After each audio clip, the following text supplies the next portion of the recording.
There was a dream. A dream to be the world's next great director, starting with one shot, one glorious shot of my favorite soda pop. Oh, looks like my nephew wants to take a shot at me. Right in the face. Kind of refreshing, actually. But no, it must be stopped. Mom, Dad, I want you to know that I did try. I tried to be one of the best, and I will keep trying until I draw my last breath. Make your own opportunities. Forge your own path. It's all in my hands now.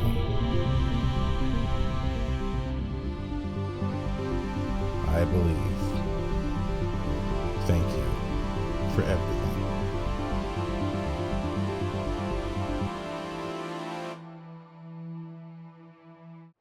These ads is whack, man.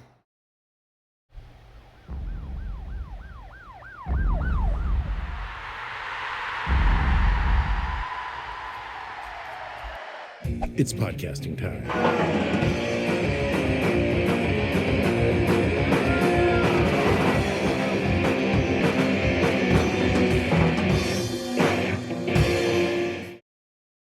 Aloha, I'm Matthew Salanoa, and welcome to my new show, TheSalawag's Final Cut. On this show, I give a little spoilery review of a movie, and then I talk about what I think should have been done to make that movie better. So if you haven't seen the movie, I'll try to give you a little brief spoiler-free synopsis, and then I'll get into spoilers, and then I'll talk about how I feel the movie could be improved. But there's a caveat. I can't just talk in fantasy and say, okay, this movie needs a 16-minute battle with a dragon. No, the movie has to be able to be fixed with 2 days of shooting and 1 week of editing. That's the caveat. I have to think of it pragmatically, as if the movie in its finished form came to me a week or 2 weeks before release, and I was blessed with the opportunity to give it what I feel would improve it. So I have to stay within that realm. If it can't be done on those terms with as little money as possible, then it can't be done. Because this is in real life, when people make movies, often you hear people complain about reshoots or things like that. Regular people don't know what the hell they're talking about. Reshoots are sometimes not even literally reshoots. Sometimes they're what's called pickups, meaning when they were shooting the movie, they never had the time to get this shot or that shot. So they need like a week or so to go back and get those shots. Or when they look at the edit, they realize, wow, the dialogue is not working in this scene. We need to go back and retool that. And sometimes they'll just do it through voiceover recording, and sometimes they'll actually get the actor and reshoot. So those are the terms on which I must give you my suggestion. It has to be able to be reasonably done within a short amount of time, and I only give myself 2 days of shooting with any actor I want, and 1 week of editing, which includes, sound design, score, all that, which is really like 2 days of editing and 3 days to 4 days of everything else. So here we go. Today I'm going to talk about The Matrix Reloaded. Now, I love the Matrix films. For those who haven't seen these movies at all, here's my spoiler-free spew. A hacker by the name of Thomas Anderson, played by Keanu Reeves, has been recruited by a group of hackers who are also rebels against this evil system, and they inform him that he is living in a false world, a virtual world, and they want to bring him to the real world and recruit him to help them with their cause of fighting the machines who have had dominion over man for at least over 100 years. So, well, it's I don't know. It's hard not to give that much detail, but that's basically what's going on. But to those who know that they're in the Matrix, they can jump further, they can run faster, they can punch harder, but at the same time, they are still, and so those people kind of look like superheroes in the Matrix, but there's still rules. You can, if you're in the Matrix, connected by your head, through a Wi-Fi system, and you die in the Matrix, you die in the real world. So there's some real consequences to that. And in the Matrix Reloaded, Neo, over the course of the first Matrix, here's the spoilers, over the course of the first Matrix, Neo is told and comes to realize that he is the one. He is the one human being who, for some reason, can break all the rules and alter the code of the Matrix as he sees fit. And by the movie's end, there are these people that are called agents that are chasing them around, trying to defeat the rebels. It's a little bit of Star Wars in there too. But basically, by the end of the film, he fully becomes the one. He self-actualizes. And while regular people might be able to fight and run, they'll always be killed in a fight. He becomes the one, and he's able to fight their nemesis with ease.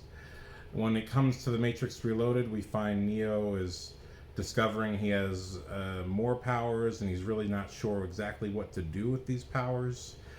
And much of the movie is Neo, Morpheus, who is the leader of his particular group of rebels. There's a whole, essentially a whole small army of rebels that are broken up into ships with captains. Morpheus is the captain of the Nebuchadnezzar, who's charged with finding Neo, finding the one. Trinity, who they fall in love over the course of the first movie. And while Neo is on the path of trying to find his purpose, to find exactly what he's supposed to do as the one, there's a machine subplot where the machines are digging down to Zion, the last refuge of humanity, and they're trying to wipe out humanity for good, leaving only the clones who are trapped in the Matrix being used as a battery source. So that's the lowdown. That's basically the rundown on what's going on with the Matrix, just so we can get into this review. So for those of you who have seen the Matrix Reloaded, here's what I think. I do love the film. I think it's visually stunning. But much of my problem with the movie lies in the fact that you do have to be involved with the other Matrix properties to understand what's going on.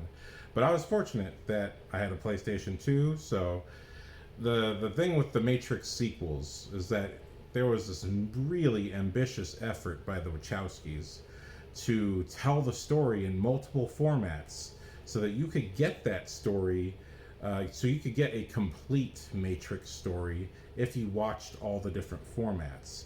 So one of those formats was Enter the Matrix, which is a playable game on PlayStation 2. A very fun game where you play Niobe and Ghost, who are Niobe, played by Jada Pinkett Smith, is another captain, and has a history with Morpheus. And she and Ghost are on their own separate mission, helping out other captains, basically gathering intel and being involved in missions related to the film The Matrix Reloaded. And in addition to this, we also had The Animatrix, which has one particular short film, Final Flight of the Osiris, which is the inciting incident that starts off everything that's going on in both The Matrix Reloaded and in Enter the Matrix. And in Final Flight of the Osiris, you get this really beautiful summary experience of the first Matrix film, where we start off in the construct, which is where it's a Matrix-like environment that's not attached to the internet, but you can basically plug in, have any environment you want, have any technology, vehicle, weapon you want, and just play around. It's the ultimate VR experience. And essentially, people use this place to train, to gain new skills that they can then use in the Matrix, They can take weapons or vehicles from the construct into the Matrix. But this movie so beautifully starts off with a very sexy fight scene between the captain and his first commander. They're lovers, and they're having a fight scene with katana swords and slicing each other's clothes off. It's very sexy, reminiscent of a similar fight in The Mask of Zorro between Antonio Banderas and Catherine Zeta-Jones. But this sexy fight, which is definitely was going to end with sex, unfortunately is interrupted by alerts and alarms. Squiddies, the Sentinels, in the real world, machines with tentacles that can fly around and hover. All our human people are on hovercrafts, ironically built by machines. The ship that they're in happens to be nearby a huge hub of Sentinels. And to get away from the danger, they end up actually walking straight into danger and discovering this massive army of Sentinels setting up drills that are going to go straight down to Zion. So Zion is the last refuge of humanity, is close to the center of the earth where it's still warm, and also where there's that much distance and there's that much mass and earth between the machine world, which is on the surface. There's that much distance to protect the humans from the machines. And so they discover this huge plot, and the rest of this short film, which is just so beautifully done, is basically the second in command or first in command. The woman she goes into the Matrix with a message for everybody else, for the other captains to give to Zion, that they're basically in danger. And meanwhile, the rest of the crew is flying the ship, trying to get away from this horde of just millions of Sentinels trying to kill them. And it tragically ends where the girl does get the message out. She does send a message into the mailbox, but the ship is taken down by the Sentinels and ultimately blows up with everyone inside. So in a wonderful way, we get this shorthand of the entire experience of the first Matrix. It explains everything really quickly, establishes characters so beautifully. The voice acting is fantastic, the animation is fantastic, and this is the first thing that I would do to change or improve The Matrix Reloaded. I think, although, I did not see it in theaters, so maybe this happened and I didn't know about it, but I remember there was a difference in the audience reaction in coming out of The Matrix to coming out of The Matrix Reloaded. When people left The Matrix, they had so many questions, but the questions were inside themselves, and also they were about the movie and really what the movie was meaning deeper than... the movie has so many levels about learning about yourself and identifying yourself and being yourself, that is the thing that's being oppressed out of you from society. Society has an expectation of you, and it's trying to press out whatever it is you are, so that you can be a soulless robot, a soulless battery pack for a larger machine that really doesn't care about you. And there's truth to that and how societies do work, but also specifically in these circumstances, this is the Star Wars scenario where there's rebels versus an empire, and what are they going to do? And when it came to The Matrix Reloaded, I remember the confusion was more literally what was happening in that movie, what was going on. So in The Matrix Reloaded, the information is spoken that, the machines are digging to get us, but we don't see it. We don't know what's going on. And then, dang, I forgot his name. Fantastic actor. He's in the Justice League as Martian Manhunter. But basically, the general has a plan to use a bunch of ships, and all the ships of our rebels have these EMP devices that, as long as they turn off the ship, they can set off the EMP, and at least within a mile or two, any sentinel that's nearby will totally get wiped out because they're tech. And so he has this plan to bring all the ships to a certain area at a certain time to essentially combine all of their EMPs at once and wipe out this massive machine effort to get to Zion. And so you hear these things are said, but you don't actually see them. If you see Final Flight of the Osiris, which is part of the Animatrix, and if you play Enter the Matrix, you will see all those things actually occur. So the first thing I would do is, this is just an editing solution. Put Final Flight of the Osiris in front of The Matrix Reloaded. Just have it be a short film that introduces the movie. And then put in the relevant scenes shot for Enter the Matrix into The Matrix Reloaded. I really feel like, all the footage is there. It just needs to be edited in. I don't even need to shoot anything. Nothing needs to be shot. It's already shot. The Matrix Reloaded is confusing because people don't, to me, what I feel, The Matrix Reloaded is confusing because people don't fully understand the plot, because there's a subplot that goes unseen, but only verbalized. And so, but it's also so clearly important that they're so busy wondering about that with all the Neo stuff, which is also a bit confusing, once they're confused about that, then they're really just sitting in the dark going, okay, I didn't play the game, I didn't watch the direct-to-video Animatrix that came out, so what are you talking about, man? So I think, to me, as an experience, the audience is totally left out, unless they played but if you played it, then you totally knew what was going on, and you're like, what the hell, why were you confused? I don't understand. But even watching The Matrix Reloaded, when I unfortunately missed it in theaters, but when I saw it on DVD, I was a little bit confused, even though I'd played everything already and knew what was going on. And like I said, Animatrix did come out on DVD beforehand. A lot of people did watch it, but also a sizable amount of people didn't. It just wasn't something, some people, the only thing they spend their money on is going to the movie. That's, budgets are tight, man. So much of what I felt the confusion wasn't so much the philosophical ideas. I think people were on board for that. It was just that they didn't understand the premise, and so because they couldn't understand the premise, they couldn't get along with the philosophical ideas. Because I think most people agree, when we get to the Merovingian, all of that stuff is so juicy and interesting. And actually what I love about Enter the Matrix is that there's a repeat scene. There's a scene in The Matrix Reloaded where Persephone, played by the wonderful Monica Bellucci, tells Neo to kiss her in front of Trinity, who's the one is Trinity.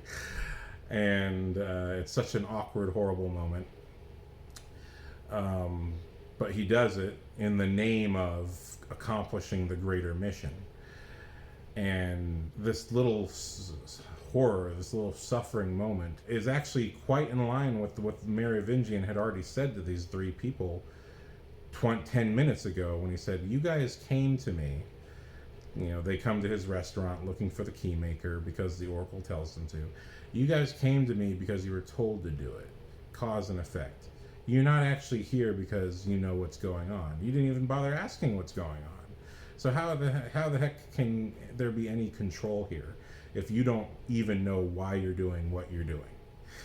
And one of the beautiful threads I'll say about this movie is, this movie is about, in some ways, Morpheus's absolute dogma. He just has an absolute belief that the one will save the world. And whatever it takes to help him do that, he'll do. Which is a beautiful warning in the first Matrix that essentially the Oracle says, the problem with Morpheus is that he believes so much that you're the one, he's willing to sacrifice himself to prove that he's right. And it's not going to end well if he does that. Humanity, the cause needs him. And what I loved about that scene is that, to me, when I first watched that scene, and I'll bring this up more when I talk about The Matrix Reloaded, that's going to be the next, The Matrix Revolutions, that'll be the next video. What I love about that scene is that it kind of, to me, suggested that the Morpheus was perhaps the actual one.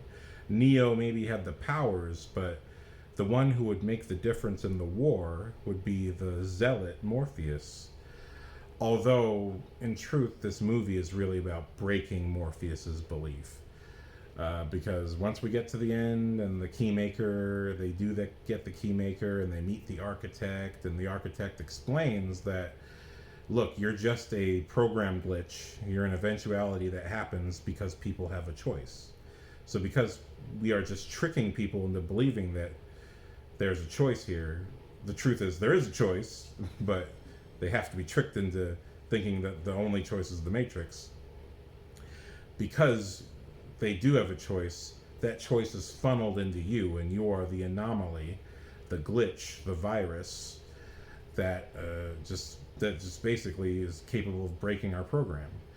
And we can't really have that happening, so we just go through this cycle every 100 years, and basically we reintegrate you into the Matrix, making sure the system doesn't break, and and then we do it again 100 years from now.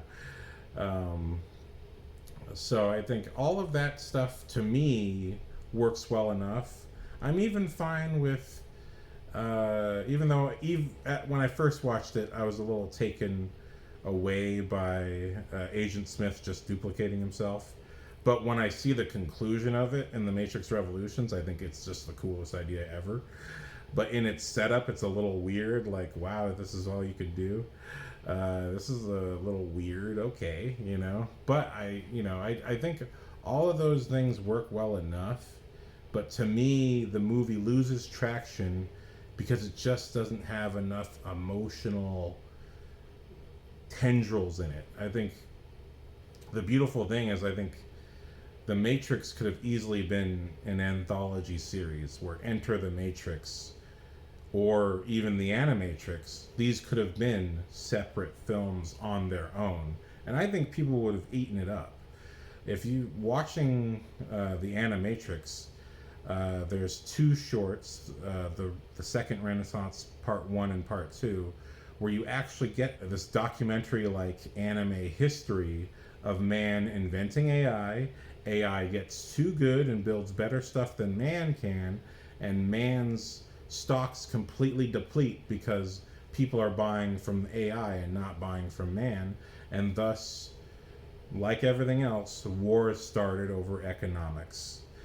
And unfortunately, this war is so catastrophic that man decides to blot out the sun in order to diminish the power of the machines, something that is explained by Morpheus in the first Matrix. But when you actually witness it happen, it feels so real. It feels like all the wars we've ever been in combined into one. Ultimately, because we're facing an enemy that truly can't be stopped by anything we've invented. We've just gone too far and made something too good. And really, unlike the Terminator, this enemy is only our enemy because we made it our enemy. The machine does make efforts to be friendly with humankind. It tries. And even with the notions of the Matrix that are explained, what I love is that the architect talks about, when we first made the Matrix, we tried to make it heaven for you guys. We didn't, in essence, we didn't want to torment you. We didn't want to give you a world of oppression and torment. That was the only world you would accept. So you did this. Essentially, every aspect of human suffering is done by humans because we just refuse to have peace. We have some kind of warring nature that we just can't extradite from ourselves. And so, but this nature, you can see, is bled right into the machine lifestyle, because their machines are still these violent war weapons. So I think truly The Matrix Reloaded could so be solved. There's this interesting love triangle, and it's not interesting, I would say, within The Matrix Reloaded. There's an interesting love triangle between Morpheus, Niobe, and I forgot the general's name. I just watched this movie. I forgot his name. And the general, the guy, Martian Manhunter from Justice League. But I don't think it's interesting at all the way it's presented in The Matrix Reloaded, because again, it's referred to, not shown. But in Enter the Matrix, I just watched all of the gameplay. There's these really short but solid scenes where Niobe is talking to the general, and it's clear that their relationship is becomes stilted. There's a loss of passion, and all the captains returning because of the general's call forces Niobe and Morpheus to essentially encounter each other again, and there's just that vague sense of maybe there's a spark. We're not sure, but maybe it's there. And what I love is that when I was talking about the Persephone scene, we get a scene with Persephone and Niobe, where Niobe's trying to get the Keymaker also, for a completely different reason, but it's still connected. Well, it's the same reason, but it's a different setup. So Persephone makes Niobe kiss her, and at first she kisses him and at first they kiss, and it's the same exact thing with Neo. Oh, that was terrible.